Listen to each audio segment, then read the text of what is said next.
आणि याच सगळ्या प्रकरणावरती भाजपच्या महिला आघाडीच्या अध्यक्षा चित्रा वाघ यांनी काय प्रतिक्रिया दिली आहे पाहूयात. आणि दुर्दैवी अशा घटनेसाठी हा व्हिडिओ घेऊन तुमच्या समोर आली आहे. अवघ्या 23 वर्षाची मयुरी ठोसर जी बुलढाण्याहून जळगावला लग्न होऊन गेली. लग्नाला झाले फक्त 4 महिने आणि तिला सासरी हुंड्यासाठी पैशासाठी अत्यंत छळ केला गेला.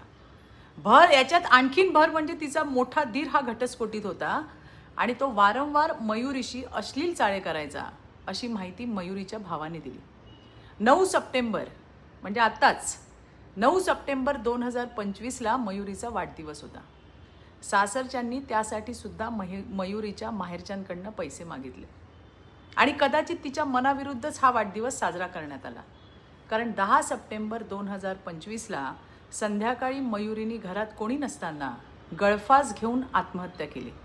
मी तर म्हणेन ही आत्महत्या नाही तर सासरच्या नराधमांनी तिचा जीव घेतला. आणि यानंतर मयुरीचा भाऊ आणि तिच्या आईवडिलांनी तिच्या सासरच्यांच्या विरोधात पोलिसांकडे तक्रार केली. आणि आता मयुरीचा नवरा गौरव ठोसर, दीर गणेश ठोसर, सासू लता ठोसर, सासरे किशोर ठोसर या सगळ्यांना अटक झाली आहे. या प्रकरणासंदर्भात, या घटनेसंदर्भात मी स्वतः IGP नाशिक रेंज कराळे साहेब आणि जळगावचे SP रेड्डीजी यांच्या संपर्कात होते आणि आजही आहे. जळगावचे SP रेड्डीजी यांनी स्वतः मयुरीच्या वडिलांशी म्हणजे बुडकुलेंशी त्यांनी फोन करून बोललेले आहेत. काय कारवाई पोलीस करतात हे तिच्या वडिलांना सांगितलंय. मयुरीचा जीव घेणाऱ्या हरामखोरांना सोडणार तर नाहीच. मयुरीला न्याय नक्की मिळेल.